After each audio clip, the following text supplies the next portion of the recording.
Berdasarkan inisiatif DPRD Badung tentang Rancangan Peraturan Daerah Ranperda tentang pelestarian tanaman lokal Bali, DPRD Badung menggelar penyerapan aspirasi Ranperda tentang pelestarian tanaman lokal Bali di ruang rapat Madya Gosana, DPRD Badung, Senin 30 Oktober 2023.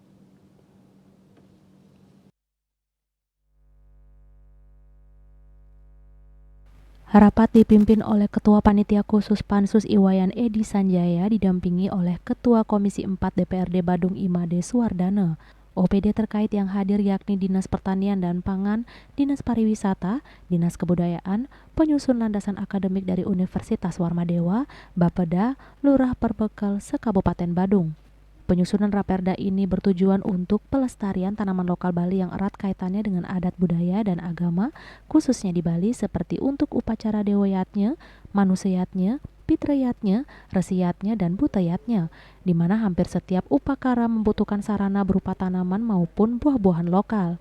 Ketua Panitia Khusus Penyusunan Raperda tentang Pelestarian Tanaman Lokal Bali Iwayan Edi Sanjaya mengatakan ada 3 aspek substansif dalam Raperda Pelestarian Tanaman Lokal Bali yakni Taman Bumi Banten, Taman Puspa Dewata, dan Taman Usada, di mana akan didata berbagai jenis tanaman langka yang akan dimasukkan ke dalam Raperda tersebut.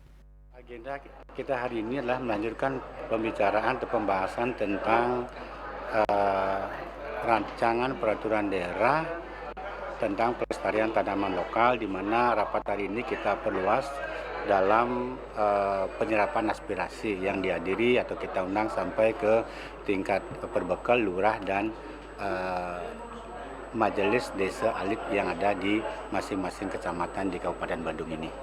Ada beberapa, tapi lebih banyak usulan yang kami terima dari perbekal maupun dari majelis alit kecamatan itu lebih cenderung mengusulkan kepada jenis tanaman, di mana jenis-jenis tanaman yang kita akan lestarikan itu nanti akan diatur lebih lanjut dalam peraturan bupati nantinya.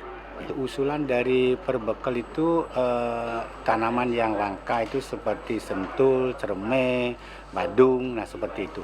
Nah dalam perjalanan selanjutnya kami mempunyai ide akan mengundang desa adat se-Kabupaten Badung 124 dan kami akan memberitahu sebelum menghadiri rapat agar menulis jenis-jenis tanaman lokal yang ada di masing-masing desa adat untuk kita bicarakan dan nantinya kita bisa masukkan dalam Perbup nantinya.